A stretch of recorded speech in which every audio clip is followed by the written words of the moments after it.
Hello, welcome to Pause. In this episode, we'll be talking all about the arts. That's coming up right now on Pause. Stay tuned.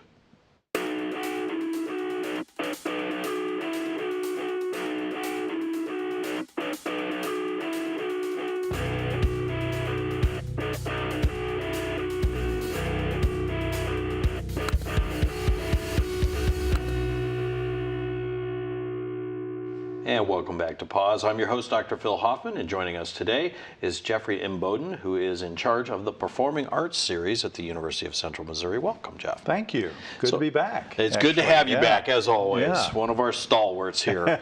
So let's talk a little bit about Performing Arts Series before we talk about what's going on this upcoming couple of months. Let's talk about what it is. Sure. And a little bit of the history for folks that don't know about it. Well, it actually has a lot of history. It's in its 28th year at UCM. And before that, not saying that we didn't bring in concerts and guest artists and speakers before that, but this was something that was put together by then President Elliott, and it has transformed through the years. It actually, when I came in 8 years ago, we integrated the series into the College of Arts, Humanities, and Social Sciences, which made sense because we worked so closely with the music department and the theater department, and some with the art gallery and art and design, that it was a lot easier to do that. So we have been morphing into a different type of series. The Performing Arts Series is really all about bringing in outside artists. So a lot of times we try to do a residency with an artist, a performing artist, when I'm talking about. So a 2 or 3 day thing. We've had something that was created several years ago, our outreach, education outreach program. And that's through, we work a lot with K through 12, local schools as well. We've had some other schools come in from out of town as well, and also with the college students, and we've worked with campus activities here on campus. And so, and then we also, this year, might have been last year, we started what I told you earlier, what we call a sub-series. So we did 3 smaller series within the umbrella of Performing Arts Series, or PAS. If you hear people say PAS, or some people call it PAS, or you hear it, that's what that is. And so, and it's worked really well. We have what's called the Guest Artist Series, and those are the outside artists. Then we have the Fanfare Series, and that's just the music department. And they have quite a bit going on, as I showed you the brochure. There's particularly in the spring, March and April. And then we have the Premier Series. And the Premier Series, we say it showcases the best of UCM and the College of Arts, and that's theater and music. And we also, again, have some collaboration with the art department.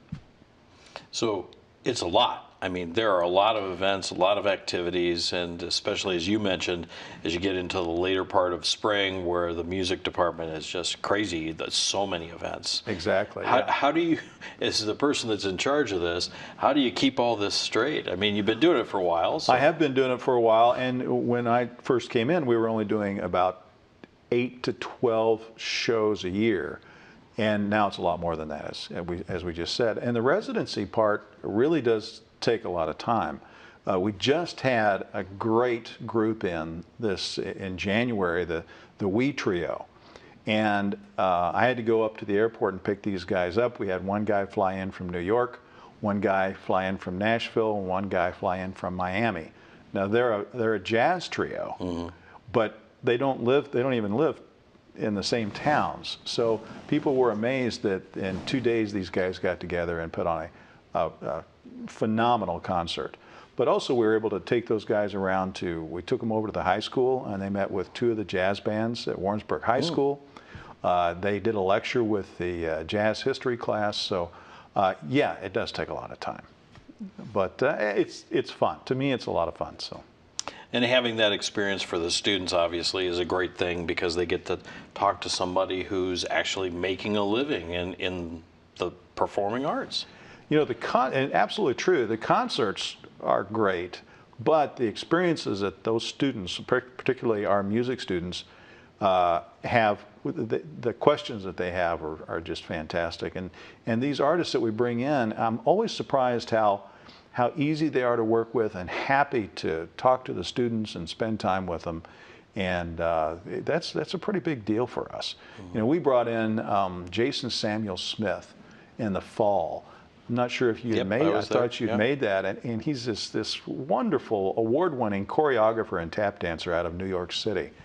And he joined up with our campus, our music department's jazz ensemble, and our jazz director, Dr. David Aberg, and also brought in and auditioned high school kids and created a dance for that concert that you saw. He was here for 3 days. And he also did some classes out at Center Stage Performing Arts Academy. That's just fantastic. And like you said, how many times are these kids going to be able to meet somebody like that at that level? And certainly I remember that particular part of the performance, because when the students came out with him and danced with him, for me that was the best part. That was the most exciting part of the night. Oh, so it was fantastic. Yeah, yeah, and they were on cloud nine. Yeah. So it was really good experiences, and that's part of what we have always tried to do. Now, that I will tell you that really helps when it comes to funding, and we write grants, as you well are. You're aware of grants, and we really couldn't do those types of things and bring that quality and that caliber of artist in without a grant. And every year, proud to say that we've received a grant from the Missouri Arts Council. We've received grants from National Endowment for the Arts and Mid-America Arts Alliance, even through the rough times, even through the recession. Now, the grant amounts went down, right. But they have started to come back up because the legislators and particularly the governor of Missouri is really behind that and helping fund that. So, and you have to, when you write a grant, you have to show what you're doing as far as outreach, not only in the schools, but in your community as well.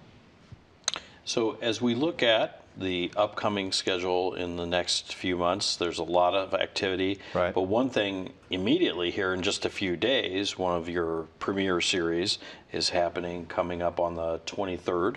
So let's talk about Night at the Opera. Night at the Opera. Well, we have some fantastic professors over in the music department who are also very talented performers.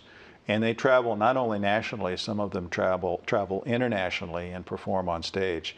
And Christy Haney is one of them. She's a vocal professor here on campus.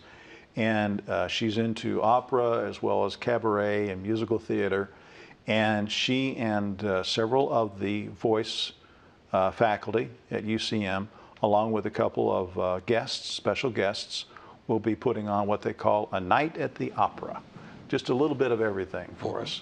And we also have been, last 2 years, we've been putting on an opera, and we're going to be doing that again in April.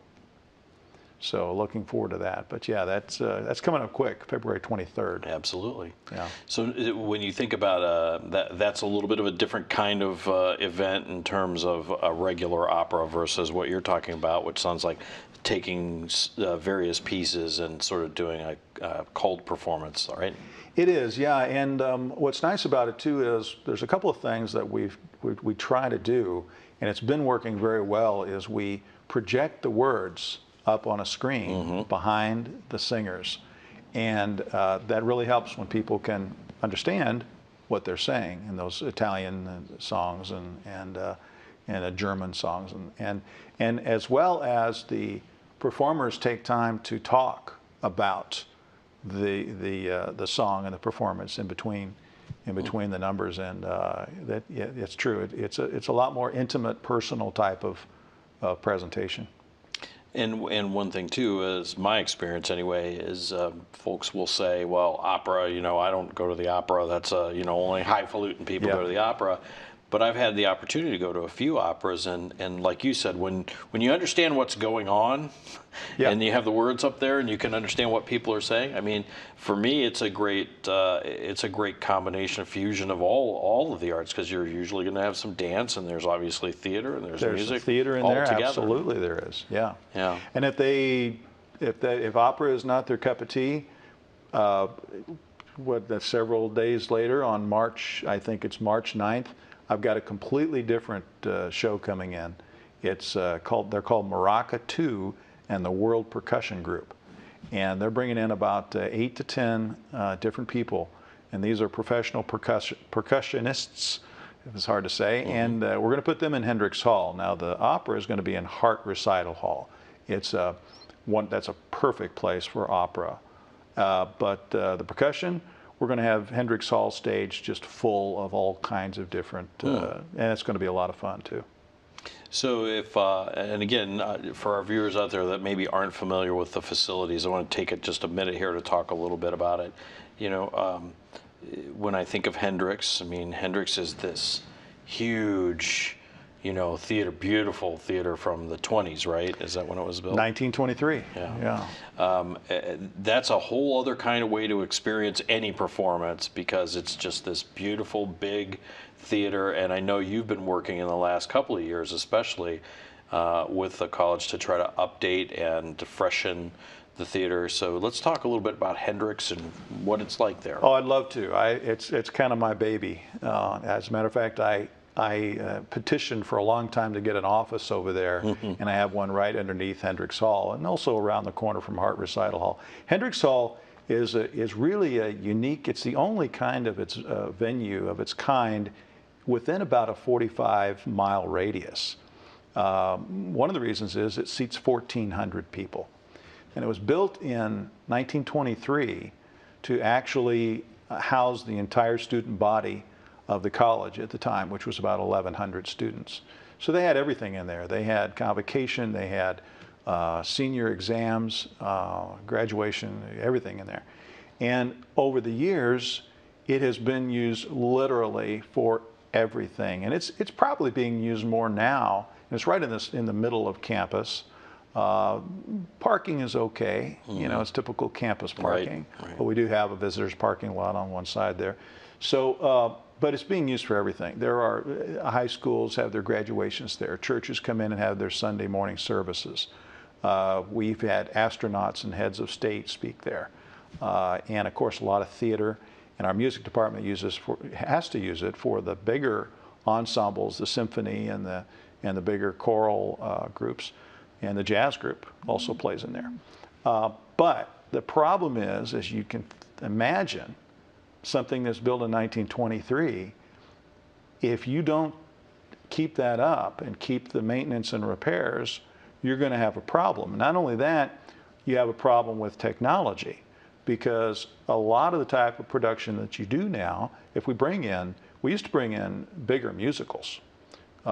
We had some fairly large, I think I told you this, we even had an ice skating rink put in there and a performance on ice skate, which is very strange. But I didn't do that. I would have.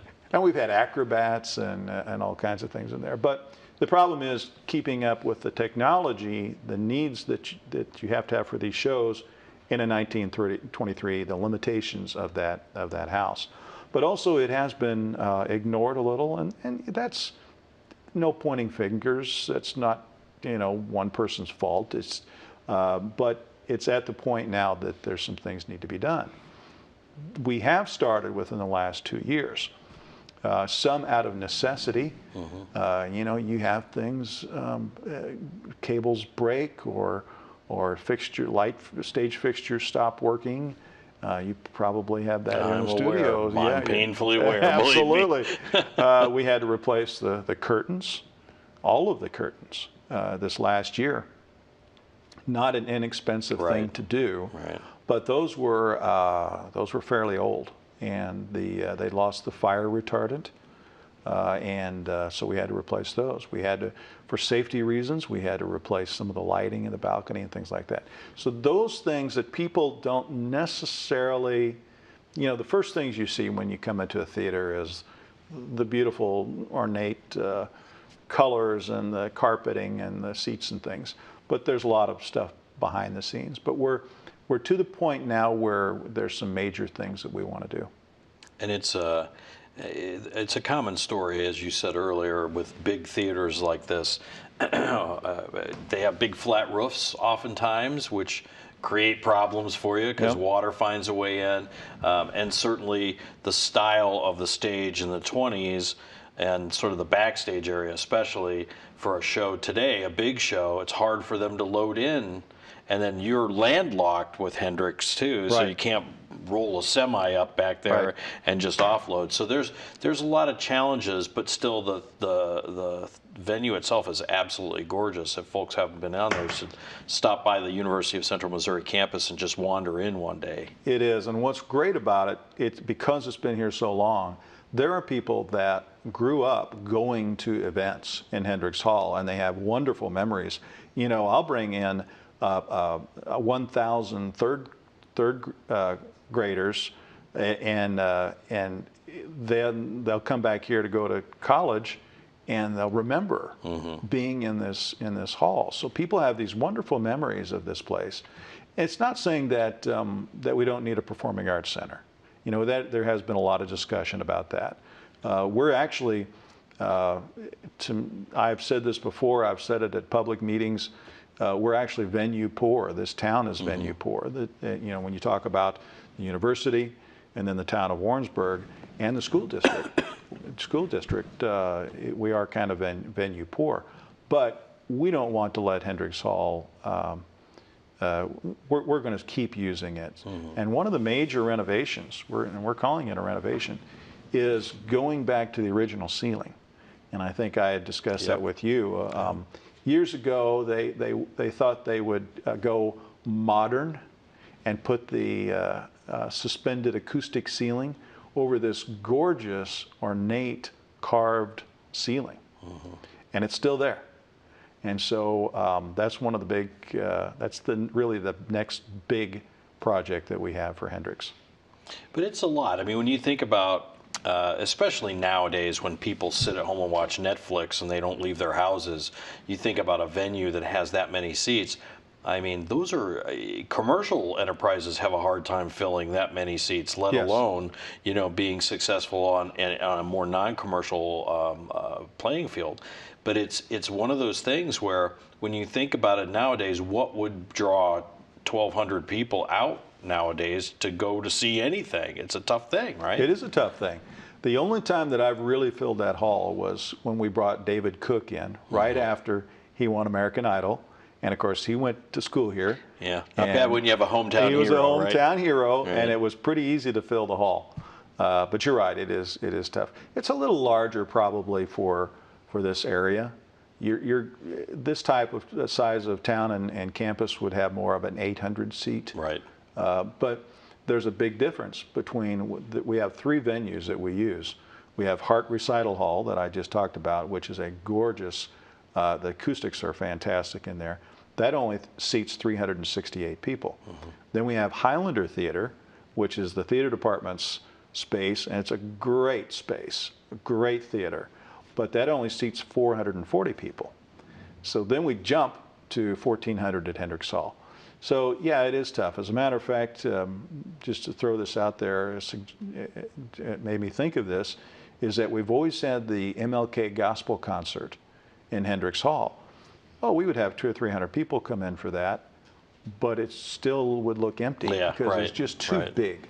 So this year we took it to the chapel here on campus, and it was a great event for that. Super crowded there, right? Great. Yeah, it was a really, really good event. So that's when you say venue poor, I think folks probably watching might say, well, what are you talking about?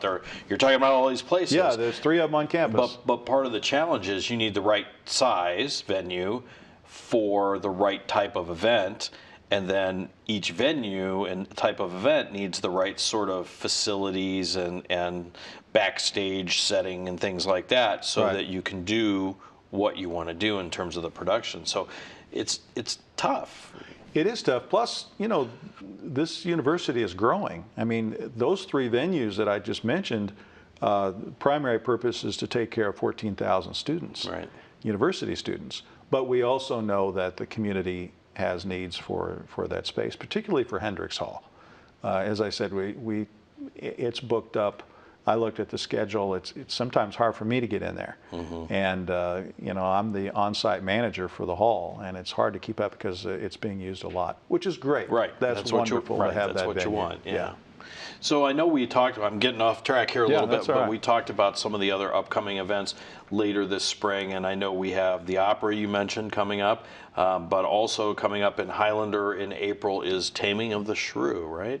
Yeah, the theater department is doing Taming of the Shrew, and they just do a wonderful job, award-winning theater department at UCM.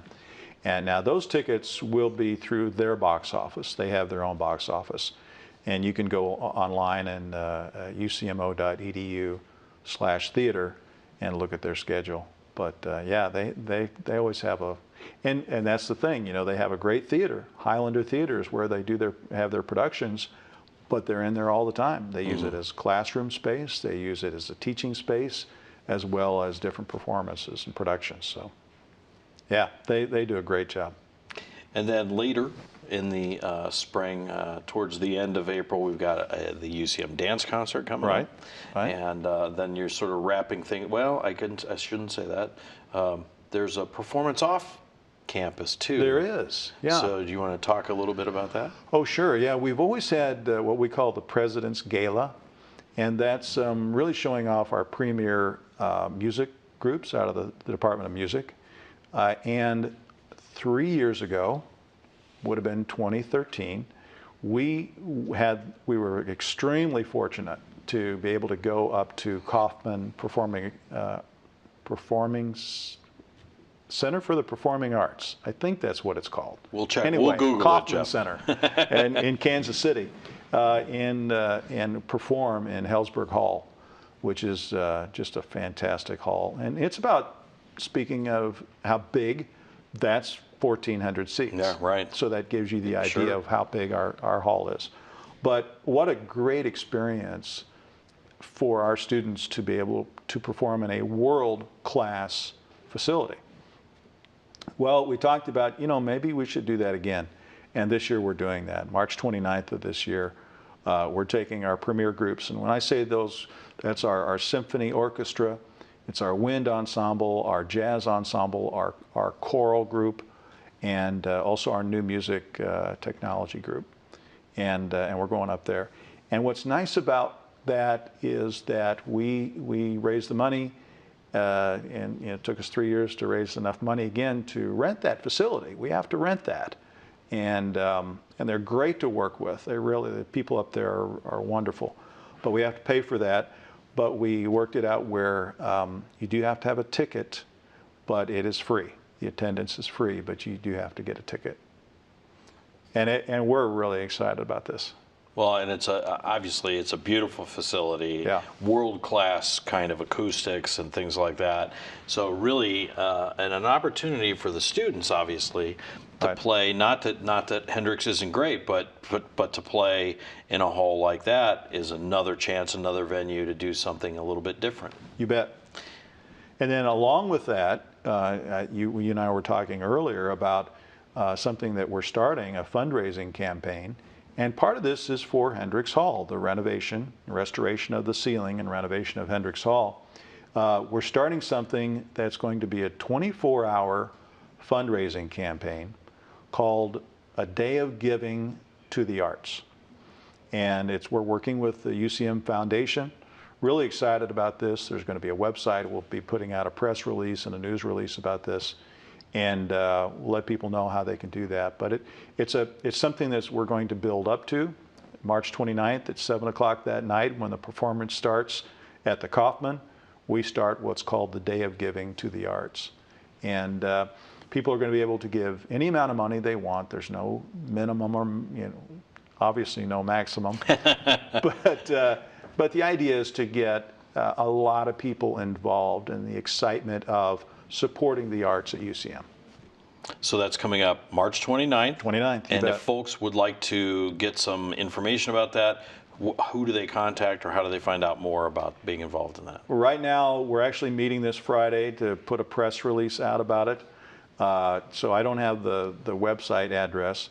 I will, by next week, have it on my website address. So they can always check on the UCM PAS. .com. Well, yeah, I actually use a .com, UCMPAS.com. Okay. Yeah. So, and if folks want to find out more just about the Performing Arts Series, or Sure. if they're interested in tickets, where do they go to find that information? Same thing, UCMPAS.com. I think you also have the UCMO.edu/PAS. Either one of those will get you to our site, and then it tells you about every show. It tells you whether it's ticketed or not. Some of our shows are free. The ones you and I just talked about are ticketed. You know, the night at the Opry is $3 for students and $7 for adults. So, and then they can buy tickets right from that site. Great. Well, Yeah. thank you for joining us, Jeff. Hey, We it's been appreciate great. you being here today. Check out the arts. Thank you so much. We'll see you next time on Pause.